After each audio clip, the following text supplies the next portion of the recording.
Salut la gang, j'espère que vous avez apprécié la vidéo des règles de Isle of Skye. J'espère avoir pu vous le faire découvrir, j'espère vous avoir donné le goût d'y jouer. Personnellement, c'est l'un des jeux qui se trouve dans ma bibliothèque de jeux auquel j'ai toujours envie de jouer. Ça se joue rapidement, c'est merveilleux, peu importe le nombre de joueurs, on va en parler dans quelques instants, mais ce jeu-là, c'est de l'or. Je ne sais pas si vous êtes un fan de Carcassonne. Moi, personnellement, non. Bon, ok. Je vais dire d'avant-plan que non, je n'ai pas joué à toutes les extensions possibles et imaginables de Carcassonne. J'ai joué au jeu de base. J'ai trouvé ça... Bon, excusez-moi,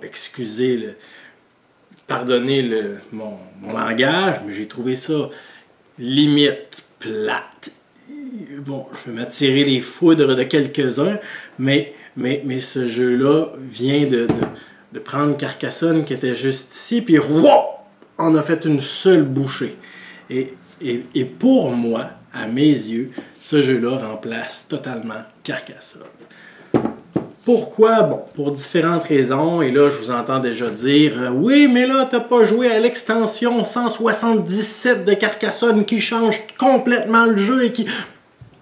Non, c'est vrai, mais dans cette petite boîte-là, je trouve qu'il y a assez de choses pour que moi j'ai du fun à jouer dans un jeu de placement de tuiles qui ressemble à Carcassonne, mais qui à mes yeux est meilleur.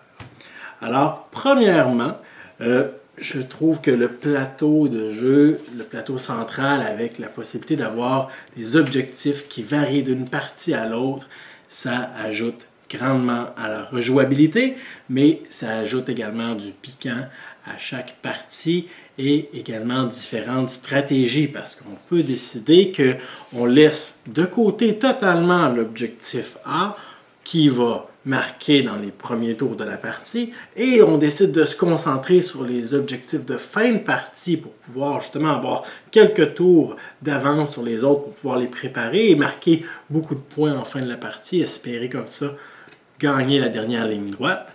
Alors, il y a toutes sortes de possibilités, de stratégies qu'on peut essayer de viser dans ce jeu-là, grâce justement à la petite pile de différents objectifs qu'on peut voir passer en cours de partie. Je vous en ai montré quelques exemples dans la vidéo des règles, mais il en existe tout plein.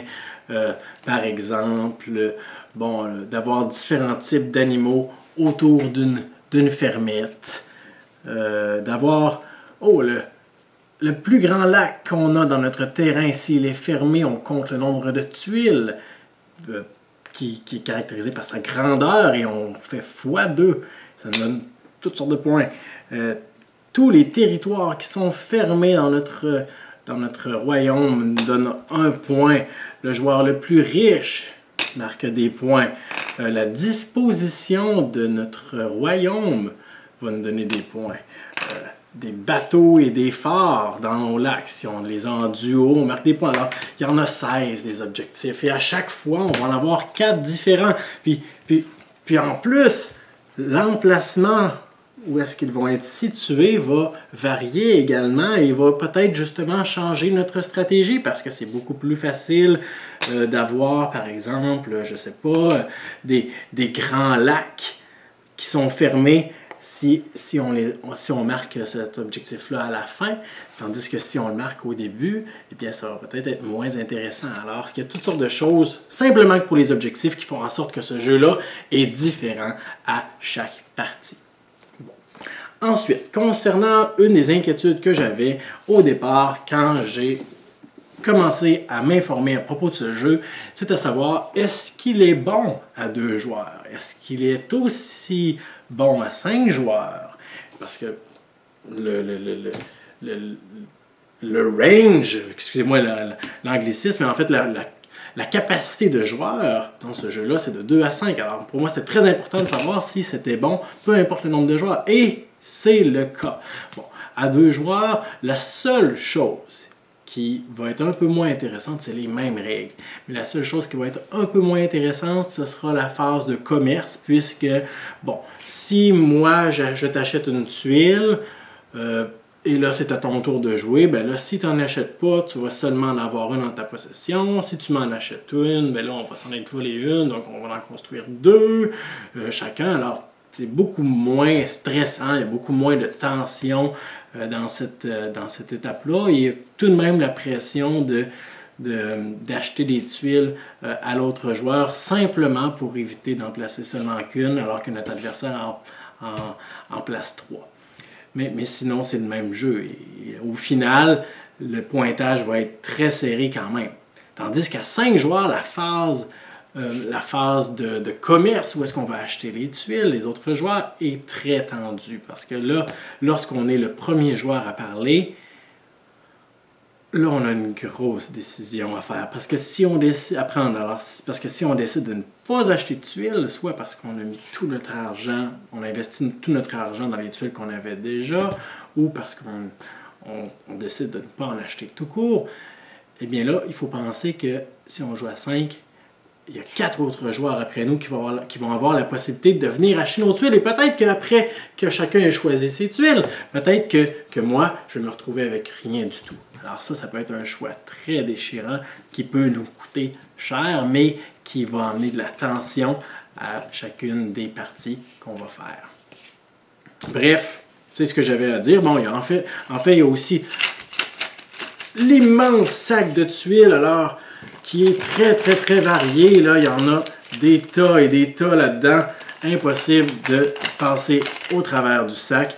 Et ces tuiles-là sont variées. Il y a toutes sortes de petits icônes sur ces tuiles-là qui peuvent nous donner des points ou non, selon les objectifs ou les parchemins. Ça, c'est une autre chose qui ajoute encore de la variété. Les parchemins aussi vont donner des points en fin de partie, selon qui les a et selon également différents critères dont je n'ai pas parlé dans la vidéo des règles.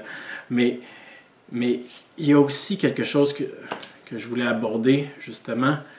Attendez un petit peu, je vais trouver un exemple. Bon. Dans Carcassonne, puisqu'on fait la comparaison depuis tantôt, on doit toujours agencer les types de terrain ensemble et faire connecter les routes ensemble, comme ceci. Dans Isle of Skye, petite différence, on doit connecter les types de terrain ensemble, mais les routes ne sont pas forcément obligées de connecter. C'est-à-dire qu'on peut, et vous l'avez vu dans la vidéo des règles, on peut avoir un chemin qui s'en va comme ça, qui est tout simplement coupé par une plaine, comme ceci, et on a maintenant un cul-de-sac. Pour certains, ce sera un sacrilège, un outrage, carrément.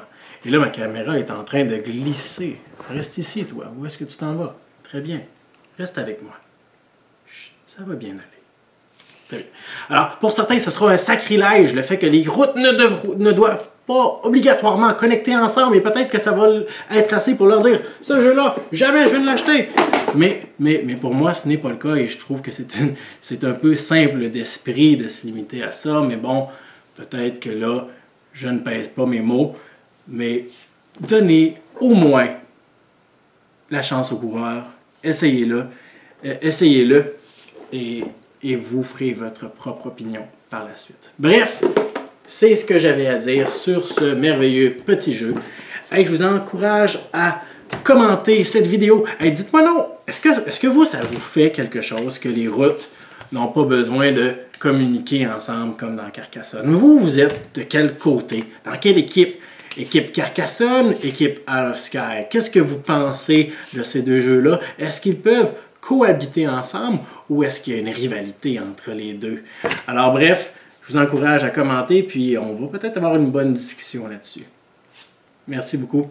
À la prochaine.